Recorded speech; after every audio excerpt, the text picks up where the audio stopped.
നമസ്കാരം. രാഹുൽ മാങ്കൂട്ടത്തിൽ എന്ന യൂത്ത് കോൺഗ്രസ് നേതാവിനെ പോലീസ് വളരെ നാടകീയമായ രീതിയിൽ അറസ്റ്റ് ചെയ്തത് കാണുമ്പോൾ ചില സംശയങ്ങൾ വരികയാണ്. ഇപ്പോൾ ഏറ്റവും ഒടുവിലത്തെ വാർത്ത അനുസരിച്ച് അദ്ദേഹത്തിന് കോടതി ജാമ്യം നിഷേധിച്ചു. ജനുവരി മാസം 22 വരെ അദ്ദേഹം റിമാൻഡിലായിരിക്കും. അപ്പോൾ ഇവിടെ ശ്രീ രാഹുൽ മാങ്കൂട്ടത്തിലിനെ പോലീസ് അറസ്റ്റ് ചെയ്യുന്നത് സാധാരണ രാഷ്ട്രീയ സമരങ്ങളിൽ ഉണ്ടാകുന്ന ചില പ്രശ്നങ്ങളുമായിട്ട് ബന്ധപ്പെട്ടാണ്. പൊതുമുതൽ നശിപ്പിക്കുക, പോലീസിന് നേരെ ആക്രമണം നടത്തുക തുടങ്ങിയ ചില കാര്യങ്ങൾക്കാണ് അദ്ദേഹത്തിനെതിരെ കേസ് ചാർജ് ചെയ്തിട്ടുള്ളത്. നമ്മൾ കേരളത്തിൻ്റെ ചരിത്രം പരിശോധിക്കുമ്പോൾ ഇങ്ങനെയുള്ള കാര്യങ്ങൾ ഏറ്റവും കൂടുതൽ ഇവിടെ ചെയ്തിട്ടുള്ളത് ഇപ്പോൾ ഭരിച്ചുകൊണ്ടിരിക്കുന്ന പാർട്ടി തന്നെയാണ്. പൊതുമുതൽ നശിപ്പിക്കുന്ന കാര്യത്തിൽ ഒന്നാം സ്ഥാനത്ത് നിൽക്കുന്നത് കേരളത്തിൻ്റെ മുഖ്യമന്ത്രിയാണ്. കാരണം അദ്ദേഹത്തിൻ്റെ ഒരു യാത്ര തന്നെ ധാരാളം പൊതുമുതൽ നശിപ്പിക്കുന്നുണ്ട്. 10-16 വണ്ടികളുടെ അകമ്പടിയോടുകൂടി പിണറായി വിജയന് 1 കിലോമീറ്റർ പോകണമെങ്കിൽ എത്ര രൂപ ചിലവാകും എന്ന് നമ്മളൊന്ന് ആലോചിച്ച് നോക്കണം. പൊതുമുതൽ നശിപ്പിക്കുക എന്ന് പറഞ്ഞു കഴിഞ്ഞാൽ പൊതുമുതൽ ദുരുപയോഗം ചെയ്യുക എന്നതും നശിപ്പിക്കലിൽ പെടും. അപ്പോൾ ശ്രീ രാഹുൽ മാങ്കൂട്ടത്തിൽ കേരളത്തിൽ സംഭവിക്കാത്തതോ അല്ലെങ്കിൽ പുതിയതോ ആയിട്ടുള്ള എന്തെങ്കിലും കാര്യം ചെയ്തതിൻ്റെ പേരിലൊന്നുമല്ല അദ്ദേഹത്തെ അറസ്റ്റ് ചെയ്തത്. അതിൻ്റെ പിന്നിൽ മറ്റ് ചില കാരണങ്ങളുണ്ട്.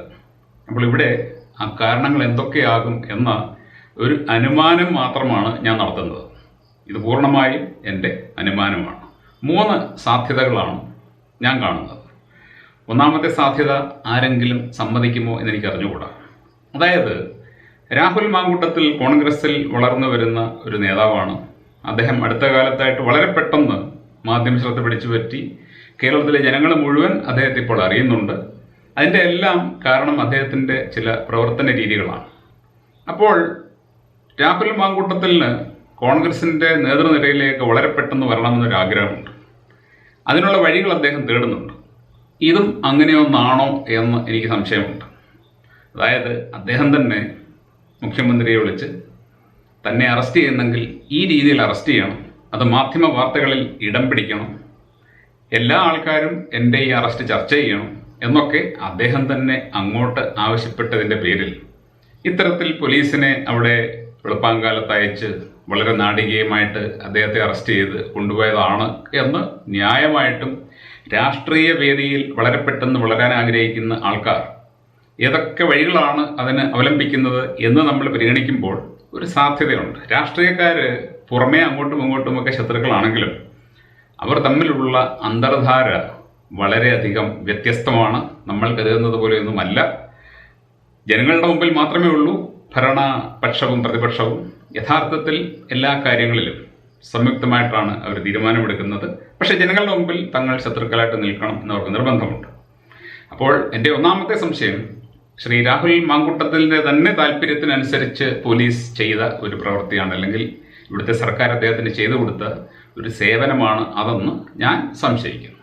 രണ്ടാമത്തെ കാരണമെന്ന് പറയുന്നത് ശ്രീ പിണറായി വിജയൻ രാഹുൽ മാങ്കൂട്ടത്തിൽ ഈ സമയത്ത് കുറേയേറെ ഷൈൻ ചെയ്തതുകൊണ്ട് തങ്ങളുടെ നേരെ ആരെങ്കിലും ഇത്തരത്തിൽ കൂടുതൽ ഷൈൻ ചെയ്യാനായിട്ട് വന്നു കഴിഞ്ഞാൽ ഇങ്ങനെയൊക്കെയുള്ള ചില പണികൾ കിട്ടും എന്ന് കോൺഗ്രസ്സിന് നൽകുന്ന ഒരു മുന്നറിയിപ്പ്, അതല്ല എന്നുണ്ടെങ്കിൽ പ്രതിപക്ഷ പാർട്ടികൾക്ക് നൽകുന്ന ഒരു മുന്നറിയിപ്പ്.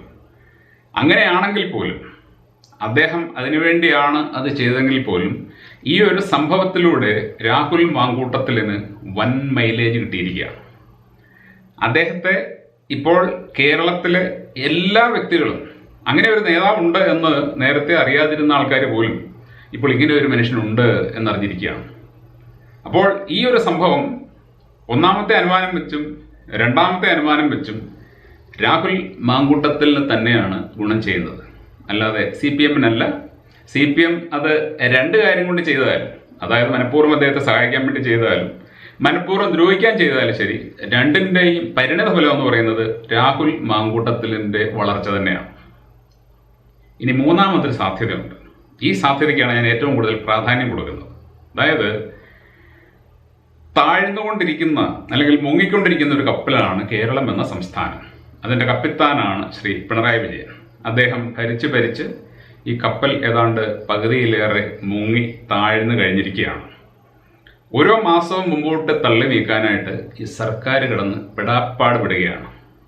ഞാൻ ഇപ്പോൾ ഒരു വാർത്തയിൽ വായിച്ചത് നമ്മുടെ സംസ്ഥാനത്ത് വികസന പ്രവർത്തനങ്ങളൊക്കെ സർക്കാർ പറഞ്ഞതനുസരിച്ച് നടത്തിയ കോൺട്രാക്ടർമാർക്ക് ഏതാണ്ട് 16,000 കോടി രൂപ ഇവർ കൊടുക്കാനുണ്ടെന്നാണ്. ക്ഷേമ പെൻഷനുകളൊക്കെ മുടങ്ങിക്കിടക്കുകയാണെന്ന് നമുക്കറിയാം. KSRTCയുടെ പെൻഷൻ മുടങ്ങിക്കിടക്കുന്നുണ്ട് എന്ന് നമുക്കറിയാം. പല പല കാര്യങ്ങൾക്കും പണം കണ്ടെത്താനാകാതെ എങ്ങനെയാണ് ഈ 5 വർഷത്തെ ഭരണം പൂർത്തിയാക്കാൻ സാധിക്കുക എന്ന ഒരു വല്ലാത്ത ദുരിതാവസ്ഥയിൽ പെട്ടുകിടക്കുന്ന ഒരു സർക്കാരാണ് ഇപ്പോഴത്തേത്. ഇപ്പോൾ ഈ സർക്കാർ ഞങ്ങൾ രാജിവെച്ചിട്ട് പോവുകയാണെന്ന് പറഞ്ഞ് പുറത്തോട്ട് ഇറങ്ങിക്കഴിഞ്ഞാൽ VD സതീശനോ രമേശ് ചെന്നിത്തലയോ അല്ലെങ്കിൽ മറ്റേതെങ്കിലും നേതാവോ മുഖ്യമന്ത്രി സ്ഥാനത്തേക്ക് വരാൻ ധൈര്യം കാണിക്കുമെന്ന് ഞാൻ ചിന്തിക്കുന്നില്ല. കാരണം മുങ്ങിക്കൊണ്ടിരിക്കുന്ന കപ്പലിൻ്റെ കപ്പിത്താനാവാൻ ആർക്കാണ് മനസ്സ് വരിക? എന്നാൽ ധാരാളം പൈസ ബാങ്കിൽ കിടപ്പുണ്ട്, ഖജനാവിൽ ആവശ്യത്തിലേറെ പണമുണ്ട്, നമുക്ക് സുഖമായിട്ട് ഭരിക്കാം എന്ന ഒരു സാഹചര്യമാണ് നിലനിൽക്കുന്നതെങ്കിൽ ആർക്കും ആഗ്രഹം കാണും ഒന്ന് ഭരിക്കണമെന്ന്. പക്ഷേ ഇപ്പോൾ പ്രതിദിന ചെലവിന് പോലും പണമില്ലാതെ നട്ടം തിരിഞ്ഞുകൊണ്ടിരിക്കുന്ന ഈ സർക്കാർ എങ്ങനെ മുമ്പോട്ട് പോകണമെന്നറിയാതെ നിൽക്കുമ്പോൾ അവർ അവരുടെ അഭിമാനം രക്ഷിക്കാനായിട്ട് തിരഞ്ഞെടുത്ത ഒരു വഴിയാണോ ഇത് എന്ന് ഞാൻ സംശയിക്കുന്നു. അതായത് ഇവിടെ കലാപം ഉണ്ടാക്കുക. കോൺഗ്രസിലെ നേതാക്കളെ പല കേസുകളിൽ കുടുക്കി അറസ്റ്റ് ചെയ്യുമ്പോൾ ഇവിടെ കലാപമുണ്ടാകും. ഇപ്പോൾ തന്നെ കോൺഗ്രസ് നേതാവ് കരുണാകരൻ്റെ മകൻ ശ്രീ മുരളീധരൻ പറഞ്ഞ ഒരു അഭിപ്രായം ഞാൻ ഒരു പത്രത്തിൽ വായിച്ചു. അദ്ദേഹം പറഞ്ഞത്, ഇങ്ങനെയൊക്കെയാണ് കാര്യങ്ങൾ പോകുന്നതെങ്കിൽ ഞങ്ങൾ നിയമം കയ്യിലെടുക്കാൻ മടിക്കില്ല. അപ്പോൾ പ്രതിപക്ഷ പാർട്ടിയെ കൊണ്ട് നിയമം കയ്യിലെടുപ്പിച്ച് ഇവിടെ സംസ്ഥാനത്തുടനീളം വലിയ വലിയ സംഘർഷങ്ങൾ സൃഷ്ടിച്ച് ഇവിടെ അരാജകത്വം ഉണ്ടാക്കി പോലീസിന് നേരെയൊക്കെ വളരെ ശക്തമായിട്ടുള്ള ആക്രമണങ്ങൾ ഉണ്ടായി. ഒടുവിൽ കേരളത്തിൽ ഒരു ഭരണമില്ല, കേരളത്തിലെ ഭരണം തകർന്നു എന്ന് കേന്ദ്ര സർക്കാർ വിലയിരുത്തുകയും ഇവിടെ രാഷ്ട്രപതി ഭരണം ഏർപ്പെടുത്തുകയും ചെയ്യുന്ന ഒരു സാഹചര്യം ഉണ്ടാവുക. അങ്ങനെ വരുമ്പോൾ ശ്രീ പിണറായി വിജയന് സുഖമായിട്ട് തടിയൂരിയങ്ങ് പോകാം. ഈ കടമെല്ലാം പിന്നെ ആരെങ്കിലുമൊക്കെ നോക്കിക്കോളും. അദ്ദേഹത്തിനെ സംബന്ധിച്ച് ഇപ്പോഴത്തെ ഈ 5 വർഷം പൂർത്തിയാക്കണമെങ്കിൽ നമ്മൾ ആരും വിചാരിക്കുന്നത് പോലെയല്ല, വലിയ പ്രയാസമാണ്. ഒരു മനുഷ്യൻ ചിന്തിക്കുന്ന പോലെയല്ല കേരളത്തിൻ്റെ സാമ്പത്തിക സ്ഥിതി. അദ്ദേഹത്തിന് ഒരുപാട് വിയർക്കേണ്ടി വരും. വിയർത്താൽ പോലും അത് സാധിക്കുമെന്ന് എനിക്ക് തോന്നുന്നില്ല. ഒരു മാസത്തെ ശമ്പളം സർക്കാർ ഉദ്യോഗസ്ഥർക്ക് മുടങ്ങിയാൽ എന്താകും സ്ഥിതി?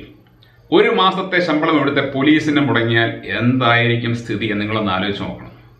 അങ്ങനെ സംഭവിക്കാതിരിക്കാനായിട്ട് ഈ സർക്കാർ കിടന്ന് പെടാപ്പാടുപെടുകയാണ്. അപ്പോൾ ഈ ഒരു സന്ദർഭത്തിൽ ഇവരുടെ മുമ്പിലുള്ള ഒരു പോംവഴിയായിട്ട് ഇത്തരത്തിലുള്ള ഒരു കലാപം സൃഷ്ടിക്കൽ ഉണ്ടായിരിക്കാം. എനിക്ക് അറിഞ്ഞുകൂടാ, ഞാൻ പറഞ്ഞു അനുമാനമാണ്. അങ്ങനെയാണെന്നുണ്ടെങ്കിൽ ഇനിയും പല നേതാക്കളുടെയും അറസ്റ്റുകൾ ഉണ്ടാകും. ഈ അറസ്റ്റുകൾക്കെതിരെ വളരെ ശക്തമായിട്ടുള്ള പ്രതിഷേധമുണ്ടാകും. ആ പ്രതിഷേധങ്ങളൊക്കെ കേരളത്തിനെ ഒരു കലാപഭൂമിയാക്കി മാറ്റിയേക്കാം. അങ്ങനെ വരുമ്പോൾ അത് ഒടുവിൽ രാഷ്ട്രപതി ഭരണത്തിലെത്തി നിൽക്കും. പിണറായി വിജയന് വളരെ ന്യായമായ ഒരു കാരണം പറഞ്ഞ് തടിയൂരി പോവുകയും ചെയ്യാം. എന്തായാലും ശരി, നമുക്ക് കാത്തിരുന്ന് കാണാം എങ്ങോട്ടാണ് ഈ സംസ്ഥാനം പോകുന്നതെന്ന്. Thank you.